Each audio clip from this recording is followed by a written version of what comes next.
على نبي محمد.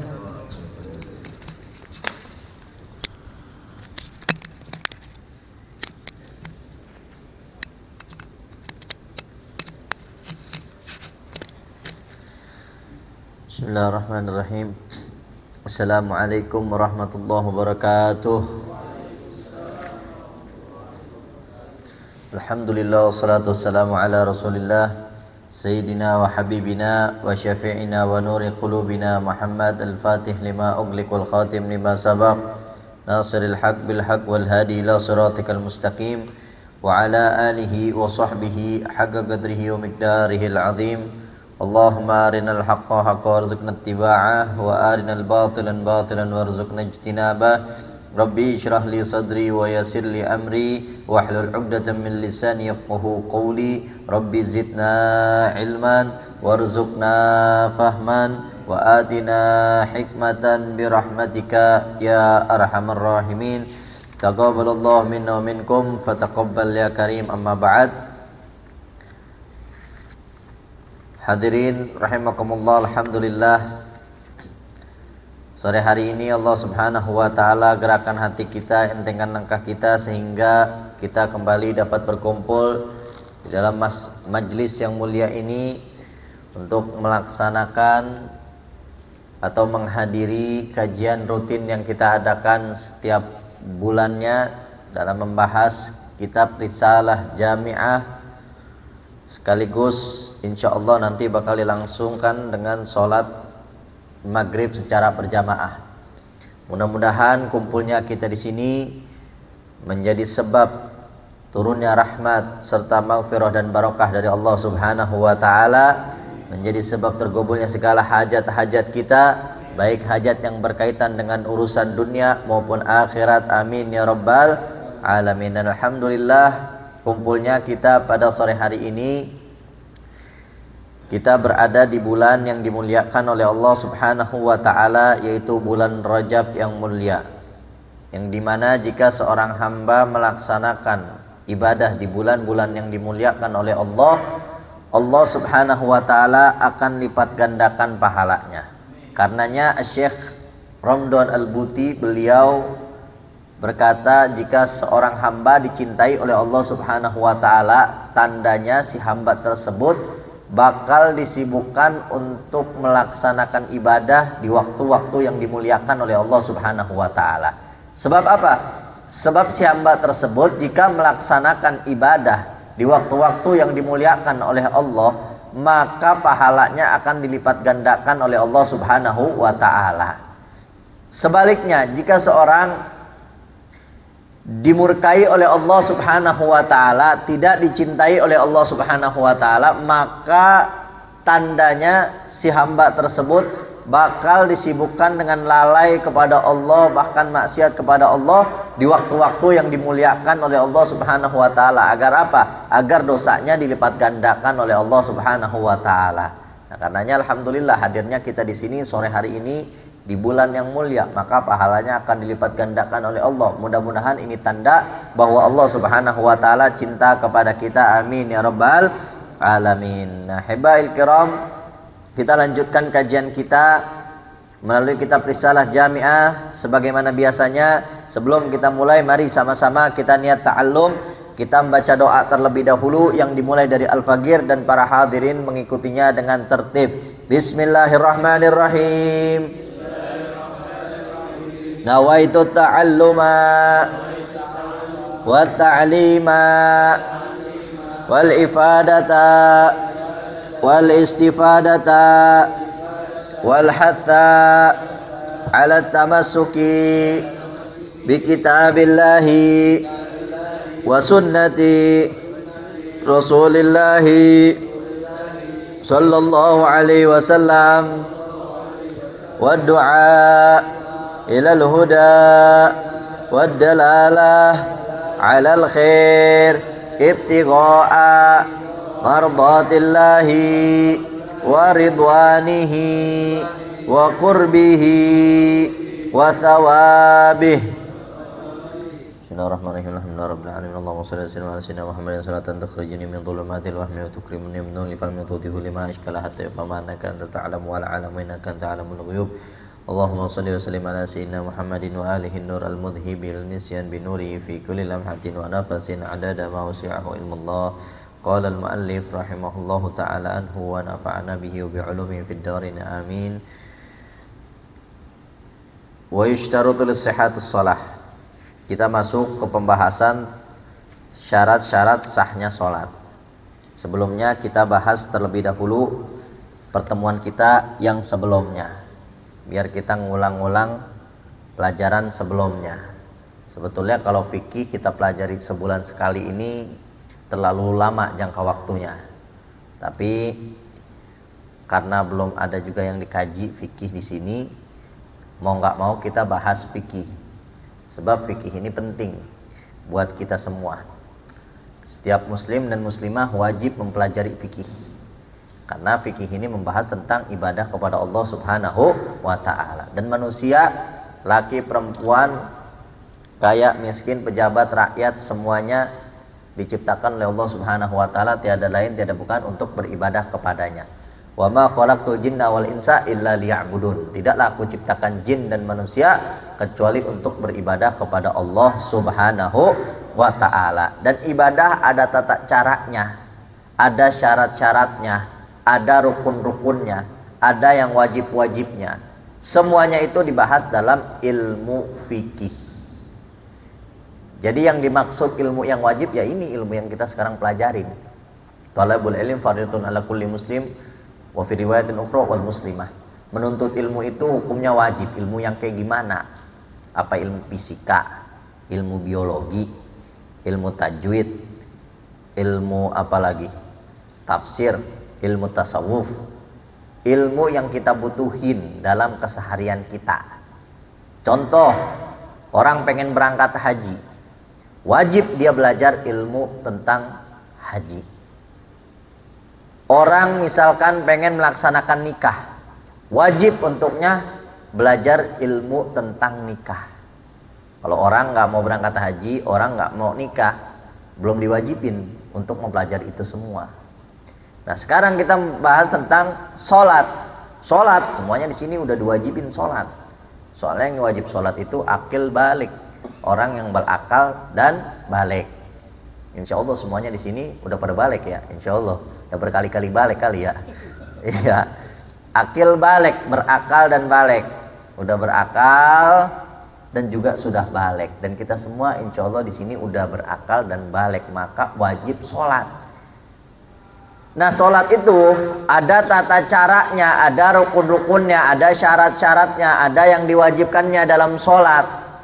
Kita pelajarin, maka mempelajari ini ilmu yang kita sedang pelajari ini hukumnya wajib. Kalau kita tinggalin ini, kita berdosa. Kalau kita nggak tahu nih hukum-hukum yang bakal kita bahas, berdosa kita. Sebab kita diwajibin buat sholat, terus nggak tahu ilmunya, dosa kita. Kita pengen puasa, nggak tahu ilmu puasa, dosa kita nggak mempelajari ilmu puasa. Nah sholat semuanya diwajibin. Kalau kita udah akil balik, wajib semuanya sholat, nggak bisa ada yang terlepas dari sholat. Sakit tetap wajib sholat. Lagi nggak punya duit, wajib sholat. Banyak duit, wajib sholat. Sakit nggak bisa berdiri, wajib sholat duduk. Nggak bisa duduk, tiduran doang, wajib tetap tiduran. Nggak bisa melek aja nggak bisa, tetap wajib sholat pakai hati. Nggak bisa juga pakai hati, ya meninggal tuh orang. Iya, yang namanya sholat wajib kapan aja. Nah makanya ini alhamdulillah Allah Subhanahu wa taala gerakan hati kita, entengkan langkah kita berkumpul di sini untuk menuntut ilmu yang diwajibkan oleh Allah Subhanahu wa taala. Mudah-mudahan apa yang kita pelajari ini bisa bermanfaat untuk kita dalam kehidupan sehari-hari, bermanfaat di dunia maupun akhirat. Amin ya rabbal alamin. Nah, kemarin kita telah bahas dalam pertemuan sebelumnya tentang hal-hal yang membatalkan wudhu. Ada berapa yang membatalkan wudhu? Ada 4. Yang pertama, keluar sesuatu baik dari kubul maupun dubur.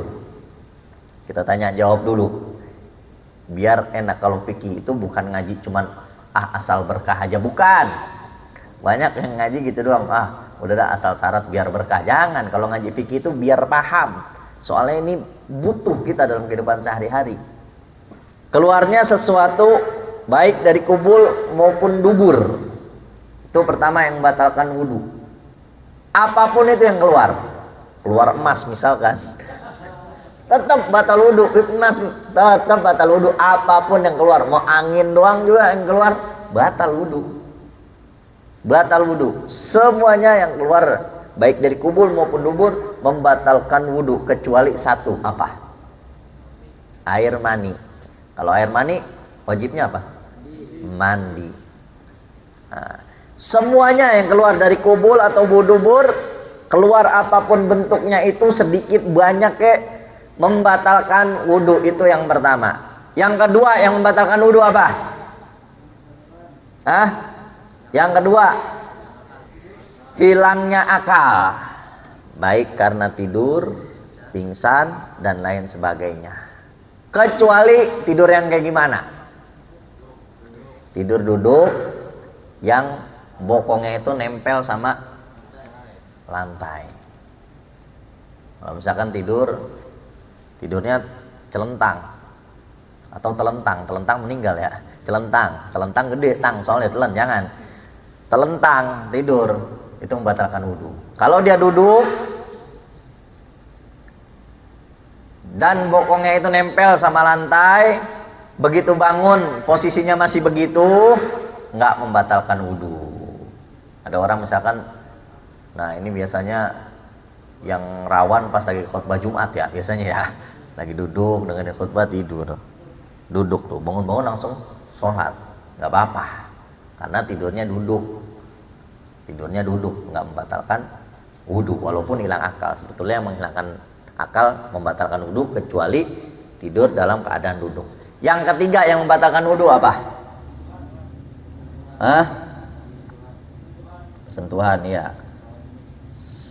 Ada satu lagi sebelumnya, sama, itu juga sebetulnya membatalkan. Memegang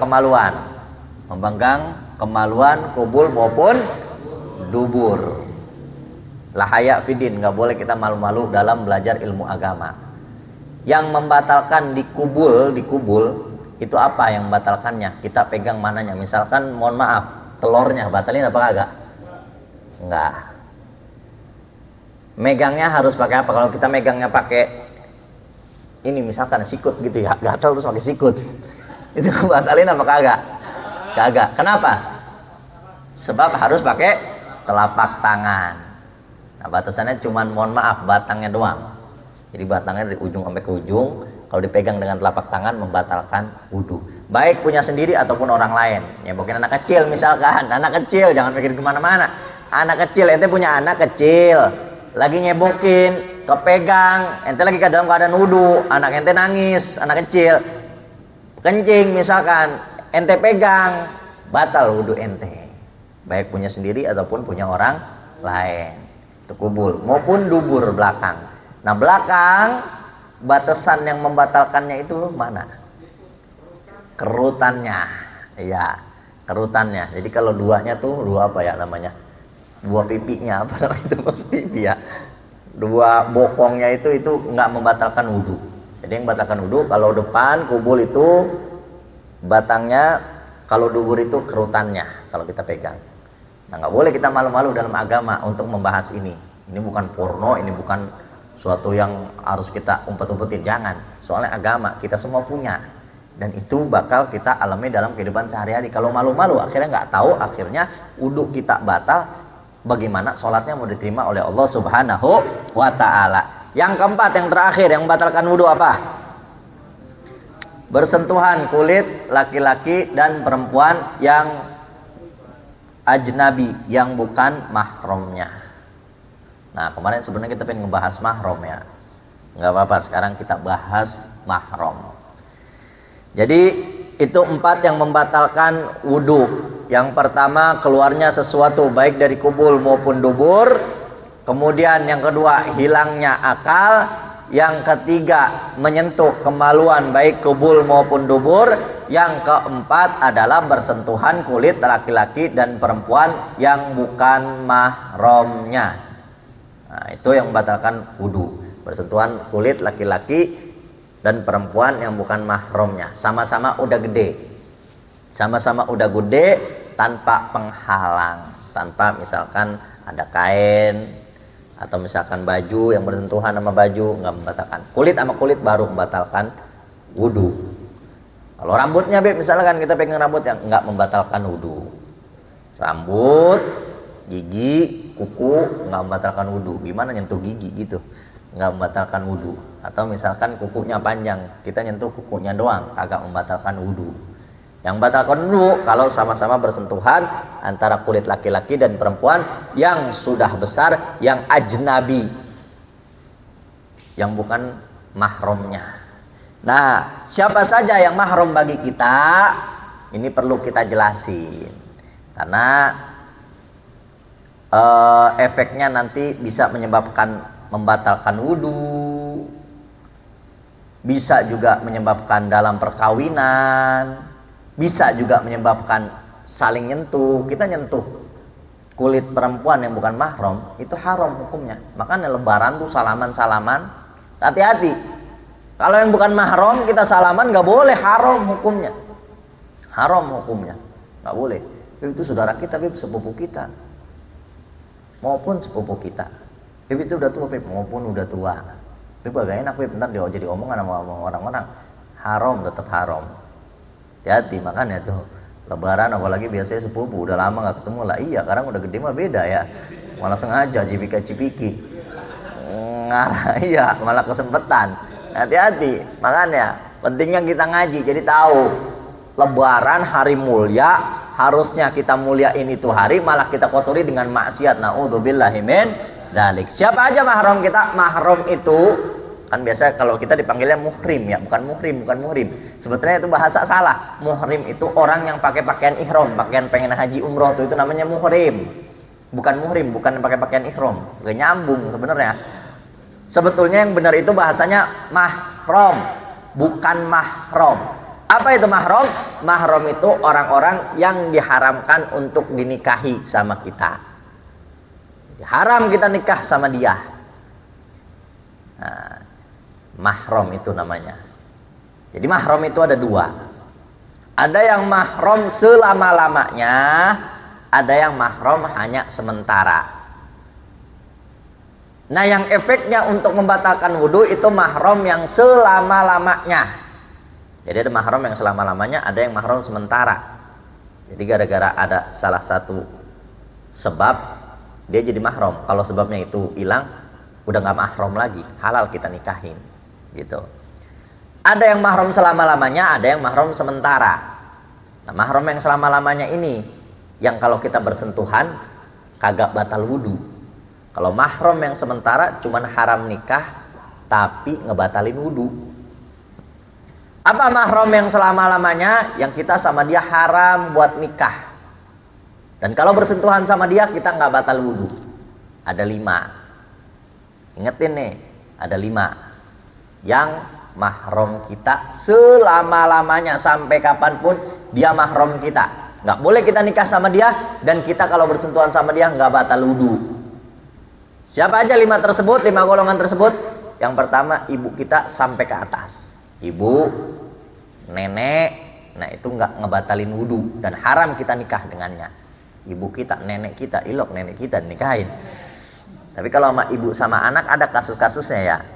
Di berita kita suka ngeliat orang tua lah sama anaknya, orang tua memperkosa, menghamili anaknya. Belum ada tuh, anak menghamili neneknya belum ada ya, kayaknya ya. Nah, ibu kita, nenek kita, emaknya nenek kita sampai ke atas, sampai ke Siti Hawa. Nah, kita kalau ketemu Siti Hawa bersentuhan gak batal karena hubungan kita nyambung dari emak kita.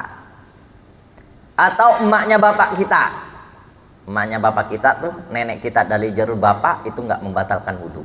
Jadi yang pertama, ibu kita wa in ala, dan ke atasnya. Ibu, nenek, emaknya nenek, atau emaknya bapak dan seterusnya. Jadi ibu kita dan ke atasnya, itu 1 golongan. Yang kedua, putri kita dan ke bawahnya. Putri kita, mahram kita, haram kita nikah dengannya, dan kalau bersentuhan dengannya enggak membatalkan wudhu. Putri kita dan ke bawahnya. Putri kita punya putri lagi, cucu kita perempuan. Nah itu enggak ngebatalin wudhu dan haram kita nikah dengannya. Sampai ke bawah-bawahnya dan terus. Kemudian yang ketiga, yang sederajat sama kita, adik kakak kita. Adik kakak kita haram kita nikah dengannya, dan kalau kita bersentuhan dengannya enggak membatalkan wudhu. Baik adik satu bapak satu emak, maupun adik satu bapak maupun adik satu emak. Adik kakak satu bapak, adik kakak satu emak. Ada kan? Kita punya bapak, bapak kita nikah lagi sama perempuan yang kedua, punya anak. Itu kan saudara kita satu bapak lain emak. Saudara kita mau itu satu bapak satu emak, ataupun saudara kita satu bapak doang lain emak, atau satu emak doang lain bapak. Saudara kita semuanya adik kakak kita yang perempuan itu mahram kita, haram kita nikah dengannya, dan kalau bersentuhan dengannya enggak membatalkan wudhu. Untuk yang ketiga. Kemudian yang keempat, adik kakaknya emak atau bapak kita, bibi kita, bibi kita, uak kita, ya, bibi kita, uak kita itu mahram sama kita, haram kita nikah sama bibi kita, haram kita nikah sama bibi kita, dan kalau bersentuhan sama bibi kita enggak membatalkan wudhu. Bibi kita tuh 4. Yang kelima, ponakan kita. Ponakan kita, kita punya abang atau kita punya empok atau kita punya adik, punya anak, itu ponakan namanya. Ponakan kita mahram kita, haram kita nikah dengan ponakan kita, dan kalau bersentuhan sama ponakan kita enggak membatalkan wudhu. Tuh 5, jadinya mahram kita yang selama-lamanya kita jadi mahram sama dia, haram kita nikah dengannya, dan kalau bersentuhan dengannya enggak membatalkan wudhu. Gampangnya di garis 4. Ibu ke atas, anak ke bawah, adik kakak, paman, bibi atau uak kita, ponakan. Tuh 5. Gampang sebenarnya, kadang kita ribet, banyak banget kalau dipikirin. Padahal kalau dibagi-bagi begitu, dirangkum, cepet, enak, pahamnya gampang. 5 udah ingetin, 5 golongan mahram kita yang selama-lamanya kita mahram dengannya, haram kita nikah dengannya, dan kalau kita bersentuhan dengannya enggak membatalkan wudhu. Kita gambaran di otaknya garis 4 gini tuh, 4 plus. Ke bawah anak-anak kita, ke atas emak sampai ke atas, ke kanan kiri adik kakak kita, ke bawahnya ponakan, atasnya lagi paman bibi kita. Paham ya? Gampang ya? Kira-kira paham apa kagak? Paham ya? Jelas ya? Jelas tuh ya. Berarti sepupu mahram kita bukan? Bukan. Sepupu mahram bukan? Boleh nggak kita nikah sama sepupu? Boleh. Boleh. Soalnya 5 golongan itu doang. Paham? Paham ya? Insya Allah. Nah itu mahram yang selama-lamanya kita haram sama dia untuk nikah, dan kita kalau bersentuhan dengannya enggak membatalkan wudhu. Ya, berarti istri kita mahram atau bukan? Mahram apa bukan? Bukan. Kalau mahram haram kita nikah dengannya, bukan mahram kita. Makanya begitu kita bersentuhan sama istri kita, batal apa kagak? Batal. Menurut mazhab Imam Syafi'i batal. Nah, batal kita wudhu sama istri kita, dan dia bukan mahram kita. Kagak haram kita nikahin dia, lo orang udah jadi istri ya. Kalau haram malah dia mahram kita, maka kagak bisa kita jadiin istri.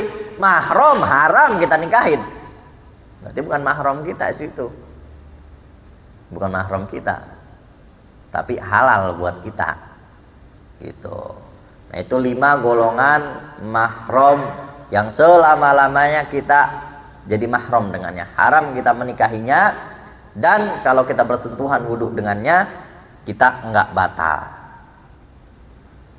Ada yang mahram sementara. Maksudnya mahram sementara kayak gimana? Gara-gara ada sebab kita jadi mahram sama dia. Kalau sebab itu hilang, kita bukan mahram lagi sama dia. Siapa dia? Dua golongan. Siapa? Adik kakaknya istri kita. Adik kakaknya istri kita itu mahram kita sementara gara-gara kita nikah sama istri kita. Nah itu sebabnya gara-gara nikah. Sebabnya gara-gara nikah. Gara-gara kita nikah sama istri kita, ipar kita tuh, adik kakaknya istri kita jadi mahram sama kita. Nah kalau yang mahram sementara tadi membatalkan wudu, cuman haram nikah doang, wudu tetap batal. Kalau yang mahram sementara nih dua golongan, dia tetap membatalkan wudu tapi haram untuk kita nikahi. Paham ya? Jadi haram kita nikah dengannya, tapi kalau bersentuhan tetap batal wudu gitu. Itu kalau yang mahram sementara dua golongan, adik kakak ipar kita. Misalkan kita nikah sama perempuan ya, insya Allah nikah sama perempuan semua ya, nikah sama perempuan, tahu-tahu ternyata ngelihat adiknya lebih cakep, apa gue poligami juga sama adiknya? Kagak boleh, karena begitu kita nikah sama istri kita, adik kakaknya kita jadi mahram kita. Haram kita nikahin adik kakaknya istri kita. Tapi kalau pernikahan kita udah nggak ada hubungan, baru boleh, karena sebabnya pernikahan. Misalkan istri kita meninggal, nah, alhamdulillah dari dulu gue ngincer nih adiknya, dapat adiknya nggak apa-apa. Jadi sementara dia jadi mahram gara-gara pernikahan. Nah mahram sementara itu hanya haram nikah, tapi kalau bersentuhan batal wudu. Hati-hati. Kita salaman sama ipar kita, nah itu sebetulnya nggak boleh. Tapi adat kita, sama ipar belagu banget lu. Ya, sebetulnya dia cuman mahram, nggak boleh dinikahin doang. Tapi batal wudu. Salaman sama dia kagak boleh kita. Kagak boleh. Aurat dia aja nggak boleh kita lihat. Aurat dia nih, ipar kita, perempuan nih, kakak ipar kita, adik ipar kita, buka aurat depan kita, haram kita ngelihat. Kita cuman haram sama dia, haram buat nikah. Mahram sama dia, mahram gara-gara nggak boleh nikah doang. Soalnya mahram sementara. Nah itu yang pertama, adik kakaknya istri kita. Yang kedua siapa? Ponakan istri kita. Atau bibinya juga termasuk. Bibi aja dah gampang ya. Atau biar gampang tiga dah, kita sebutinnya tiga. Sebetulnya sama kedudukannya nih ya. Bibi. Kalau ulama kan nyebutinnya dua doang. Kalau ulama dua golongan doang. Tadi adik kakaknya istri kita sama bibinya. Udah. Soalnya sama, ponakan juga sama kedudukannya. Kalau bibi sama ponakan gini maksud anak nih. Dua doang dah ya. Biar nggak ribet kemana-mana. Kita ngikutin pembagian ulama aja. Yang pertama tadi adik kakaknya bini kita. Yang kedua bibinya bini kita. Kita nikah sama perempuan, tahu-tahu bibinya perempuan kita cakep, pengen kita nikahin dia, kagak boleh, karena ada sebab pernikahan. Jadi bini kita itu mahram sementara. Nggak boleh kita nikahin bini kita, terus bibinya bini kita nikahin juga. Kita poligami sama bibinya istri kita, kagak boleh. Karena ketika kita nikah sama bini kita, maka kita jadi mahram dengan bibinya. Mahram sama bibinya, tapi mahram sementara. Begitu hubungan pernikahan kita udah selesai, bini kita meninggal, kita pengen nikah sama bibinya, kagak ngapa-ngapa. Nah, kalau mahram yang sementara itu cuman haram kita nikah, tapi membatalkan wudu. Kita juga haram ngelihat auratnya. Kemudian juga kita salaman nggak boleh. Tuh, hati makanya. Nah, begitu juga ponakan bini kita. Sebetulnya kan kedudukannya sama. Bibi nih sama kita. Istilahnya bibi sama ponakan. Ya kan? Bibi sama ponakan. Kayak kita sama bini kita.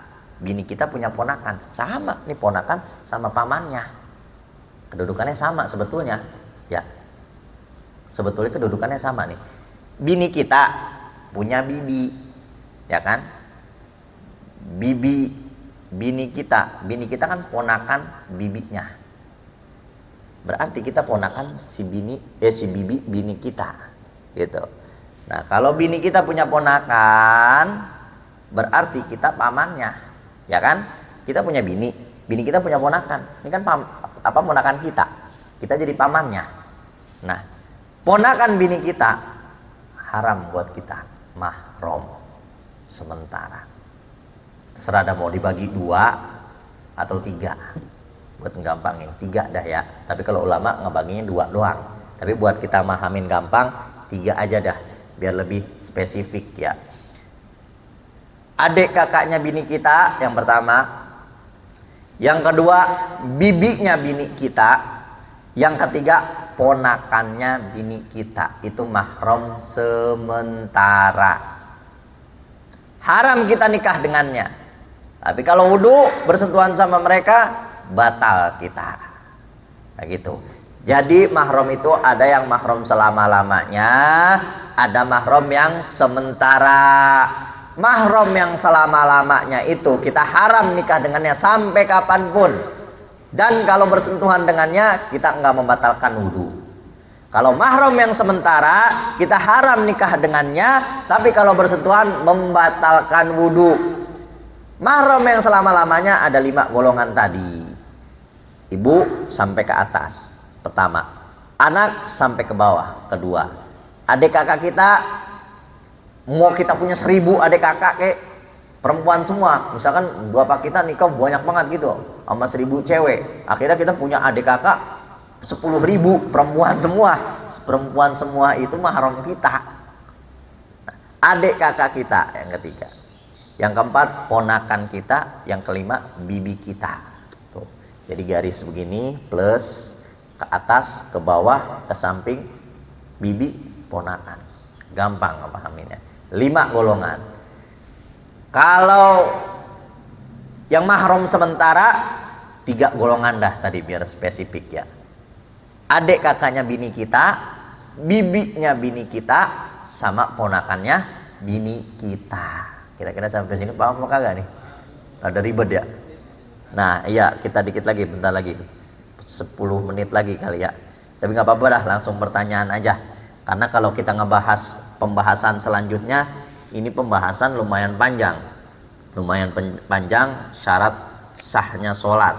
Syarat sahnya sholat lumayan panjang. Kalau kita pakai waktu 10 menit ini kagak bakal cukup.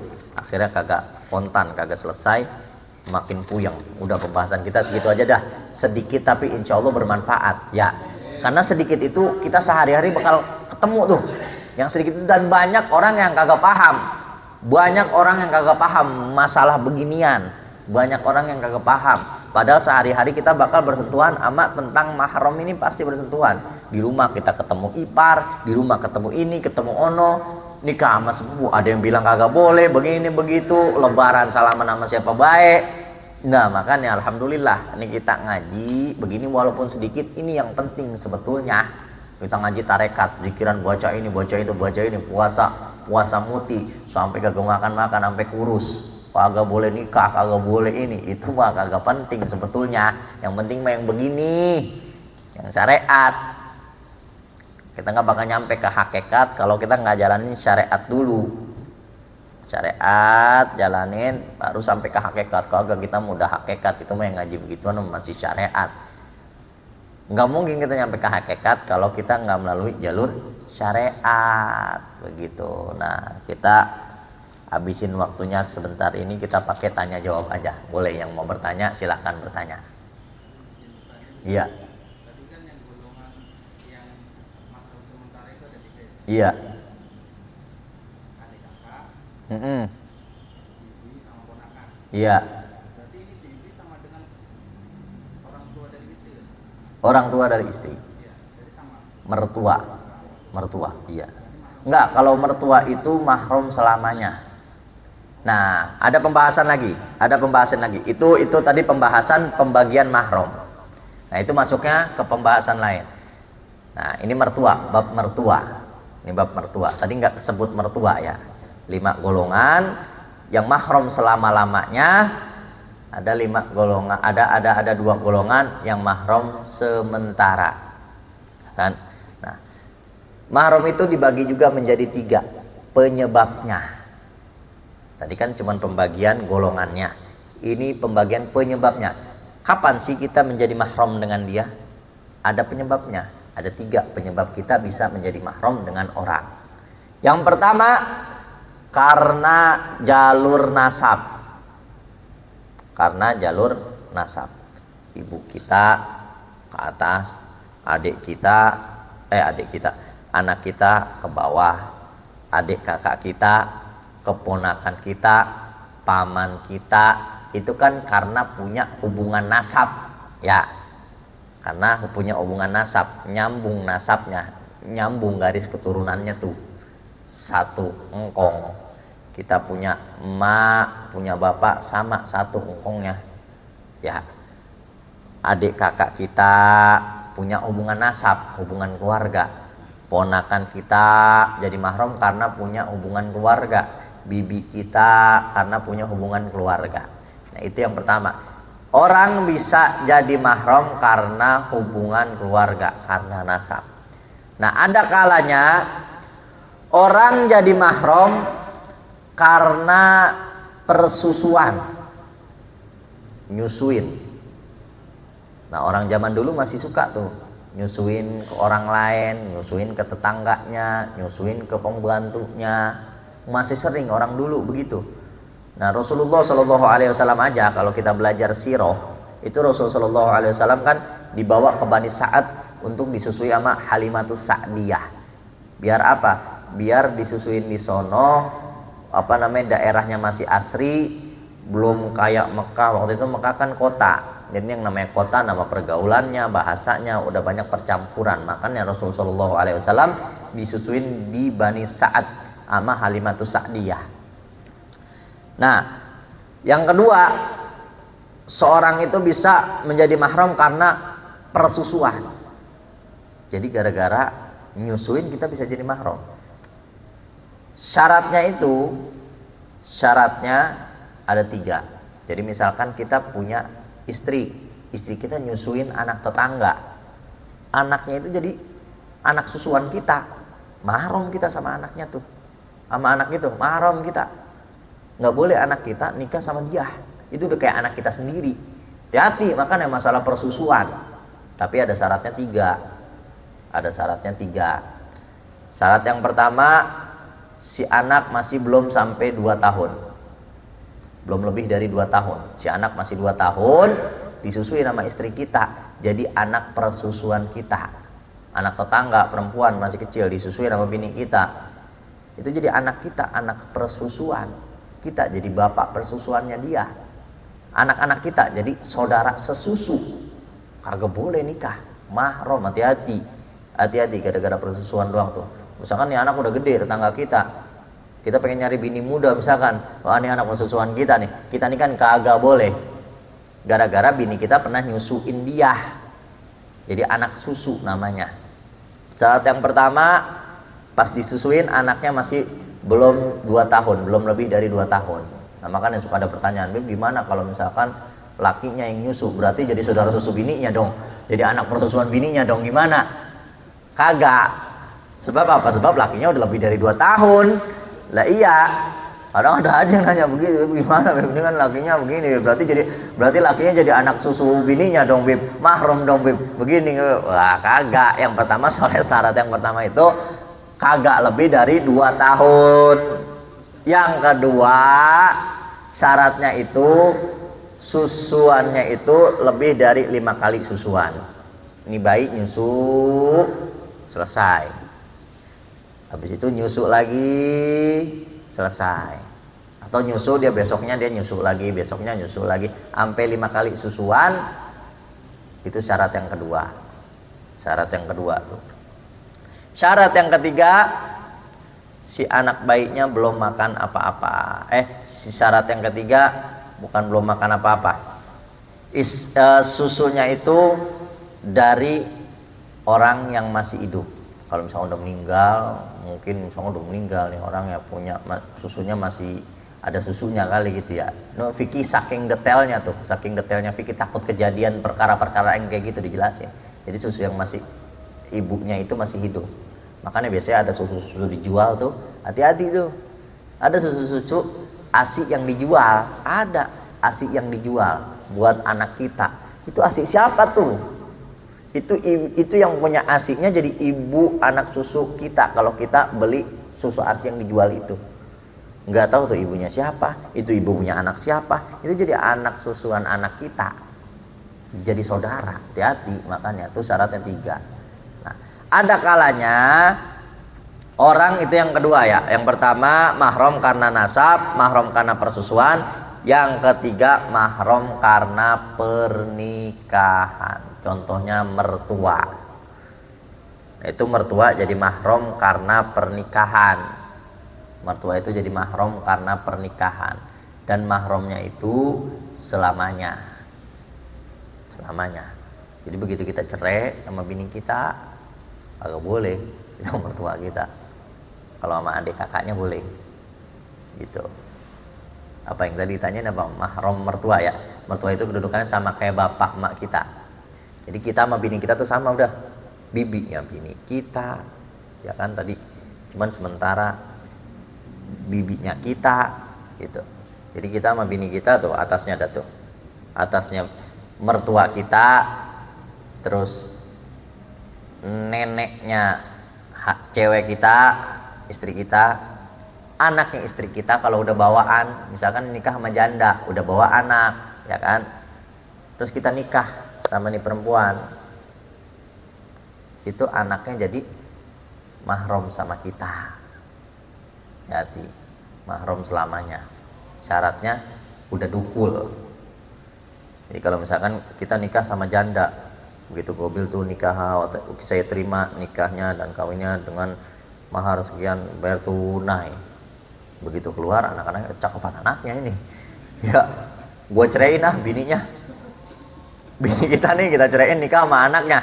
Selama belum dukhul, selama belum berjima, boleh kita nikahin anaknya.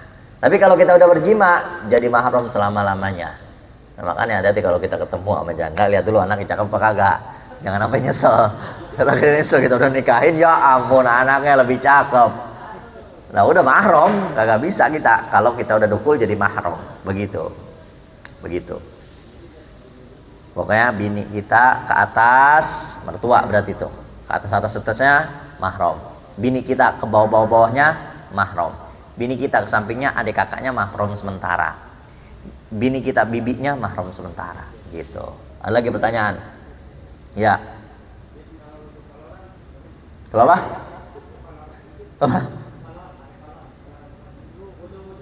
Oh, wudu pakai kolor doang. Wudu pakai kolor doang, tidak apa-apa. Karena syaratnya wudu itu tidak harus menutup aurat. Tidak harus menutup aurat. Syarat sahnya wudu itu tidak harus menutup aurat. Yang penting wudu itu ada furudul wudu. Ya, furudul wudu sebelum di bulan kemarin, bulan sebelumnya tuh ngebahas. Fardunya wudu ada berapa? 6. Itu doang udah. Dari 6 itu ada nggak kita harus nutup aurat? Kagak ada. Dari 6 itu harus nggak kita ngadep kiblat? Kagak ada. Dari 6 itu harus nggak kita apa lagi selainnya? Jadi 6 itu doang yang wajib pas kita wudhu. Kalau pengen sah wudhu kita ngejalanin 6 itu doang. Niat membasuh muka, terus membasuh kedua tangan kita, terus mengusap sebagian kepala, terus membasuh kaki, terus tertib. Udah itu doang. Habis ya maghrib. Ada lagi pertanyaan terakhir? Kalau nggak ada, ntar habis ini kita ngobrol di belakang. Wallahu alam bisawab. Nah ini saja yang bisa Al-Fakir sampaikan.